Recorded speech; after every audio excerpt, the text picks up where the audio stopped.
요즘 외환 시장 보면서 이거 왜 이러지? 하고 고개 갸우뚱하신 분들 많으실 거예요. 그쵸? 바로 우리 원화가 갑자기 그것도 아주 이상하게 약세를 보이고 있거든요.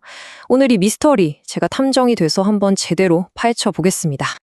자, 이 그래프를 한번 보세요. 물론 최근 2달 동안 달러가 강해진 건 맞아요. 다들 아는 사실이죠. 근데 진짜 주목해야 할 건 바로 우리 원화입니다. 무려 6.1%나 떨어졌어요.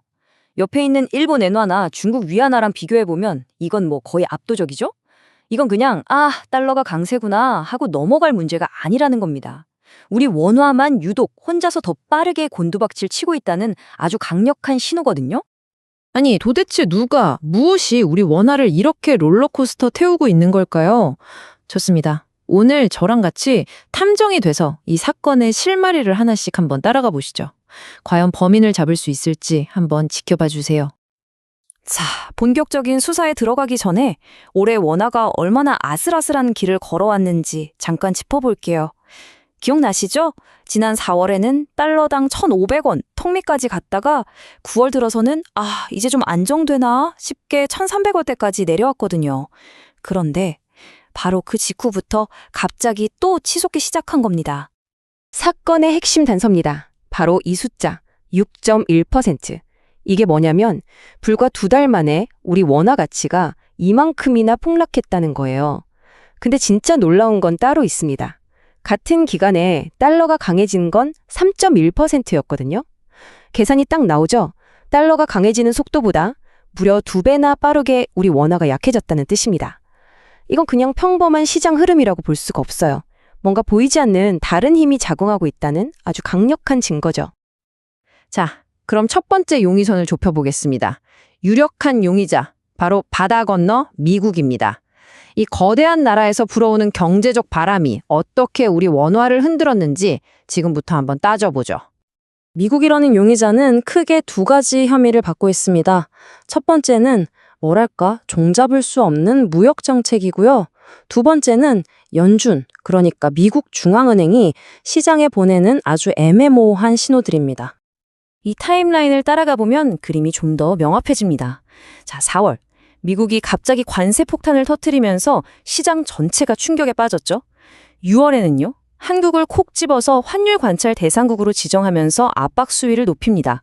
7월에 일단 합의는 했다고는 했지만 정작 중요한 세부 내용은 쏙 빠져 있었어요. 그리고 이런 불확실성이 10월까지 질질 이어진 겁니다. 이런 식으로 몇 달 동안 시장을 계속 불안하게 만드니까 원화 가치가 버텨낼 재간이 있었겠어요? 연준하고 시장은 완전 동상이몽이었어요. 연준의 파월 의장은 12월 금리 인하요? 그거 확정된 거 아닙니다 라면서 계속 선을 그었는데 시장은 어땠나요? 에이, 그래도 하겠지 하면서 60%가 넘는 확률로 금리 인하에 베팅을 한 거죠. 이렇게 한쪽은 신중한데 다른 한쪽은 너무 앞서 나가니까 이 둘 사이의 엄청난 기대감 차이가 시장의 변동성을 확 키워버린 또 하나의 범인이었던 셈입니다. 자, 이제 시선을 좀 더 가까운 곳으로 돌려볼까요? 두 번째 용의선상에 오른 건 바로 아시아, 우리 이웃들입니다. 원화가 이웃나라 통화들이랑 어떤 관계를 맺고 있는지 이걸 잘 들여다봐야 합니다. 이게 진짜 재밌는 부분인데요. 원화가 마치 댄스 파트너를 확 바꿔버린 것 같아요. 올해 상반기까지만 해도 우리 원화는 주로 중국 위안화 손을 잡고 춤을 췄거든요. 그런데 하반기 들어서 갑자기 일본 엔화랑 딱 붙어서 똑같은 스텝을 밟기 시작한 겁니다. 옆집이 감기 걸리면 나도 걸리는 것처럼 엔화가 기침 한번 하면 원화가 몸살을 앓는 그런 사이가 되어버린 거죠. 이게 그냥 제 느낌적인 느낌이 아니에요. 여기 데이터가 아주 명확한 증거를 보여주고 있습니다. 이 상관계수라는 게 1에 가까울수록 거의 쌍둥이처럼 똑같이 움직인다는 건데 원화랑 엔화 관계가 무려 0.94까지 치솟았어요. 이건 뭐 거의 복사해서 붙여넣기 한 수준이죠. 반면에 그동안 친했던 위안화랑 어때요? 마이너스가 됐죠? 이건 이제 서로 반대 방향으로 가기 시작했다는 뜻입니다. 정말 드라마틱한 변화 아닙니까? 그럼 궁금하잖아요. 엔화는 대체 왜 저렇게 힘이 없지? 하고요. 그 이유는 바로 일본 내부에 있습니다. 새로운 총리가 돈을 엄청나게 풀 거라는 우려가 있었고요. 또 모두가 이제는 하겠지 했던 일본 중앙은행의 금리 인상도 계속 미뤄지면서 엔화 가치가 뚝뚝 떨어진 겁니다. 그리고 그렇게 약해진 엔화가 우리 원화까지 손잡고 같이 끌어내리고 있는 형국인 거죠. 자, 이제 마지막 용의자입니다. 바로 전 세계를 떠도는 거대한 돈, 즉 글로벌 투자자들의 마음입니다. 이 투자자들의 마음이 시시각각 변하면서 돈의 흐름이 바뀌는데 이게 우리 원화에 어떤 영향을 미쳤을까요? 불과 몇 달 전만 해도 시장 분위기가 어땠냐면요. 에브리싱 랠리라고 해서 말 그대로 모든 게 다 오르는 시기였어요. 주식, 금, 비트코인. 그냥 눈 감고 아무거나 사도 돈을 버는 그런 뜨거운 장이었죠. 슬슬 시장이 너무 과열된 거 아니냐는 말이 나올 정도였습니다. 그런데 어느 순간 갑자기 분위기가 싸해진 겁니다. 갑자기 파티는 끝난 것 같았다. 이 말이 딱 맞아요. 이거 너무 비싼 거 아니야? 앞으로 경제가 괜찮을까? 하는 걱정들이 스멀스멀 올라오면서 투자자들이 갑자기 불안에 떨기 시작한 거죠. 자, 파티가 끝나고 불안해진 투자자들은 어디로 갔을까요? 안전한 곳을 찾았겠죠. 대표적인 안전자산이 바로 금이랑 달러잖아요. 근데 금은 이미 가격이 사상 최고치를 찍어서 너무 비싸게 느껴졌던 거예요. 지금 들어가긴 좀 이런 거죠. 그러니까 상대적으로 아직 괜찮아 보이고 또 언제든 현금으로 바꾸기 쉬운 미국 달러로 돈이 확 쏠린 겁니다. 이게 달러를 더더욱 강하게 만든 거고요. 그리고 여기에 아주 결정적인 단서가 하나 더 있습니다. 바로 76%라는 숫자예요.